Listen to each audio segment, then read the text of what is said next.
Hey, everybody, it's DJ Horton, and I have with me Sonya Perez of SonyaPerez.com. We're going to do something a little different from what I usually put out there, but definitely getting more and more back into it. And she has this phenomenal, she's a social impact professional or helps social impact for professionals with this really cool leadership atlas. And so I would love to introduce you to Sonya. Welcome, Sonya. Thank you. Thank you, DJ, for having me. It's a pleasure to be here. When we first met, it was like just this energy exchange of a desire to create real impact in the world, to be better leaders. And we're just totally like in sync with our conversation. So I'm happy to share this with your community. I love it. Yeah, right. I mean, there are people that you meet that you just go like, ah, I feel like we've always had conversations and it was so easy to talk with you. And it was a little while ago, and we were talking about the need for, that leader that is not situational per se, but really looks at the vision, the long-term vision of an organization, whether it's a for-profit, nonprofit, doesn't really matter, does it? But things have seemed to, over the last, let's just say, couple of weeks, 2 to 3 weeks probably, there's so many people that are now living in fear, including leaders of organizations. Have you felt that? Yeah, I mean, this is something I see a lot. And as you mentioned, I help social impact professionals as a leadership coach. And my approach, I call it a holistic leadership coaching because it is not just the tactical elements of leadership, obviously communication and vision setting and decision making. Those are all real things that you have to, skills that you need to, work on. But as leaders, it's also very emotional and it can be lonely too, making those decisions, feeling like the weight of everything is on your shoulders. So I think even before this last week, I work with a lot of leaders who care a lot about their work, but they're really exhausted. They're exhausted from the over responsibility and it's impacting their bodies. And I would say that the fear and the uncertainty has really amped that up, the exhaustion. And I have an approach that is mental, emotional, and embodied. And all of those three things are very connected. How we think about something is going to impact how we emotionally feel. And so breaking down the neuroscience or the brain science of how emotions feel in our body can help bring more awareness and like empowerment to how Mm. we engage in those emotional up highs and lows of leadership. And so when you say like fear and uncertainty, I say absolutely. And I help people better understand what's happening in their body and their brain so that they can be empowered by emotions, not just suppress them and ignore them. Right, which is oftentimes what we do, right? As Yeah. leaders, we go like, I have to drive the ship, I have to just power through, and that's like so wrong on so many different levels. But It ends up you hurting ourselves and our team. exactly. It's so counterintuitive, right? When you face storms that are brewing on the horizon, is just like, okay, I'm just gonna batten down the hatches and make sure that that sail is super stiff so that we can just like cut right through it, instead of realizing that no, in order to get through the storm, you have to make a lot of shifts. And sometimes going around the storm is better than going through the storm. But I love the fact that before you can do any of that, you really need to like check in with yourself, make sure that you're okay, that you're getting enough sleep, and that you're really taking care of yourself. Because again, as a leader, you're setting the example. And if you're setting the example that I'm going to power through this no matter what, it just adds additional stress on your organization because they all feel like I'm not good enough if I'm not willing to do that. And now you've just added additional stress and potentially people jumping ship. I don't know where I got into the ship analogy, but we'll run with it or we'll sail with it. With it. Yeah. So how can you help a leader to help their organization to really not just survive those types of storms, but thrive as a result of them? Yeah. Well, I write a weekly newsletter called Leadership Inside Out. And it really is the internal, like taking time to check in with yourself. Is that storm actually happening first inside of yourself?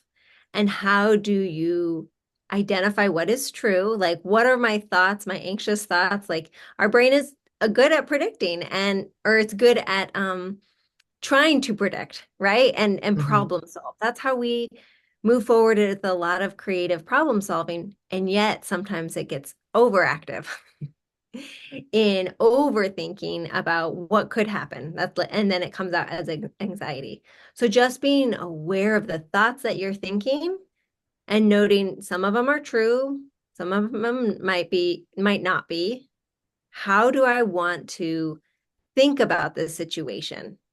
Because if we think, okay, I have control over how I'm thinking about this, how I'm feeling about this, um, what am I focused on that I don't have control over? I often help people identify different buckets, like the things that I Yeah. don't have control over and the things that I do have control over. And when we take a step back and say, is my energy focused on the things that I don't have control over? Because that really spins us out. It makes us feel so powerless. It certainly does. Thinking in that, but like hanging out in that bucket makes us physically just feel apathetic, low motivation. You're like, what's the point of it? But Well, it when can we also really bring out like the negatives too. Like you get totally, really short with people. Well, if because you your don't have no employees power. are feeling the same thing, they don't want you taking it out on them if they actually have no control over it either. Someone told me this recently, and I found it to be really phenomenal. So, Sonia, I'd love for your take on this. They said that the hour before you go to sleep, you should put all of your electronics away, grab a pen or pencil and paper. So not doing it, as notes on your phone or notes on the computer, because that just um, actually raises your cortisol levels, believe it or not. But write down, like, just do a brain dump and just like all the things that you're concerned about, worried about, think are going right, think are going wrong, and just completely brain dump it onto that sheet of paper. And then just before bed, choose one thing of all that stuff you just dumped that you know you have control over and ask the question of your brain, what am I going to do about it tomorrow?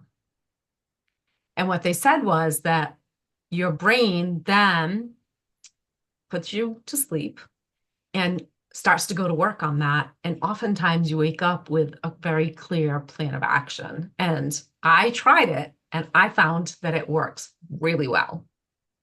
Yeah, I love that. That's a great suggestion. I often say, write it out to write it out. Back to our ship analogy, right? Like you got to get it out on paper. Otherwise, you just stay stuck in your brain. I also say, like, if you are overthinking, get into your Mhm. body. So whether that's exercise or movement to help kind of disrupt that circular thinking. So, and maybe that has to do also with the like physical The hand physical writing. writing it out.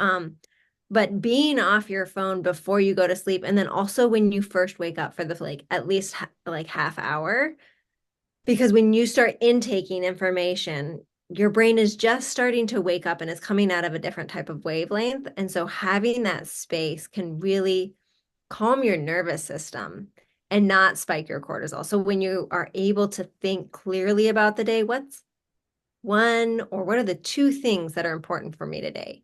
Because it's easy, I mean, especially within nonprofit that and the demands of the world, there's so much to do. There's always Mhm.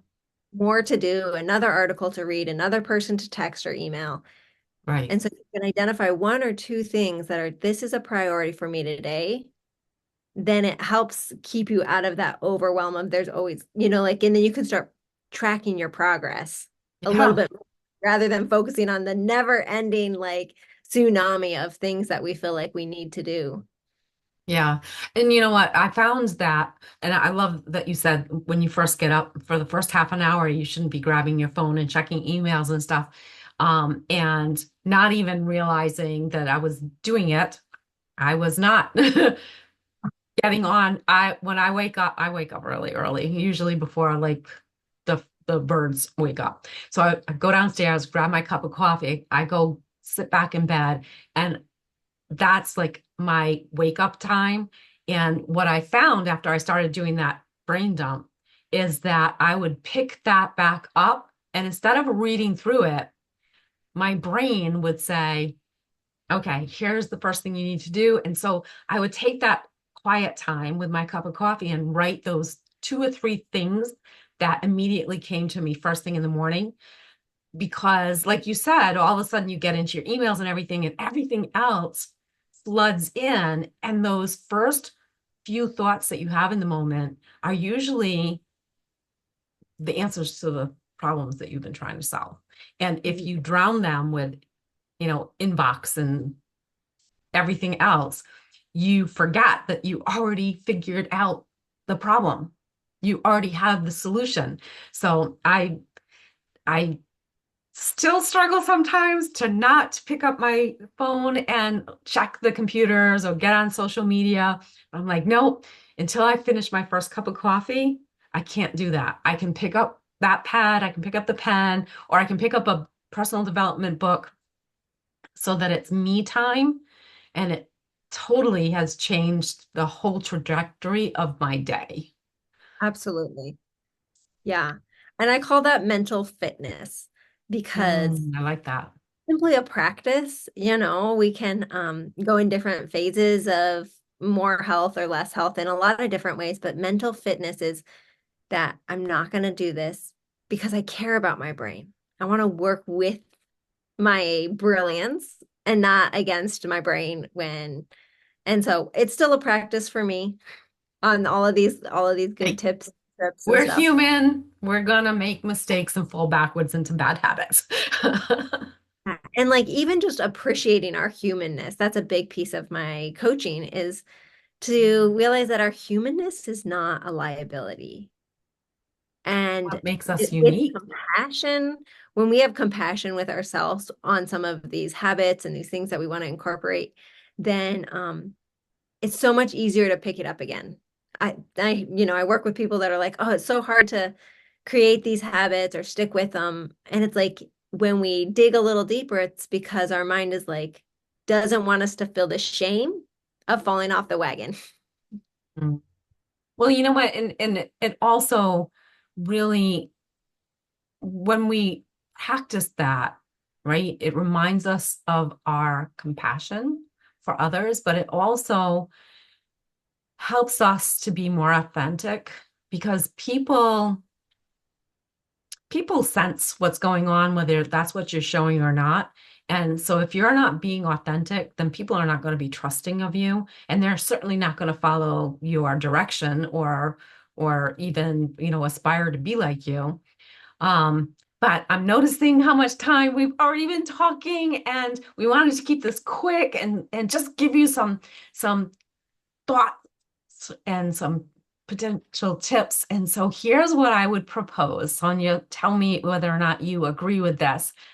If you watched the whole thing, give us a thumbs up. Write down a comment of what your biggest takeaway was, or if you have a great tip, like any of them that we shared, please share it in the comments. And then I'm also going to drop all of Sonia's contact information so that you can reach out to her if you say, hey, I understand that you're a coach and I really need a coach right now. So perhaps we can connect. Yeah, I love that. Share your ideas. We are all in this together, trying to take care of our mental wellness and support our teams in that wholeness as we go about doing the work that we care about. Thanks for All right. watching. Thanks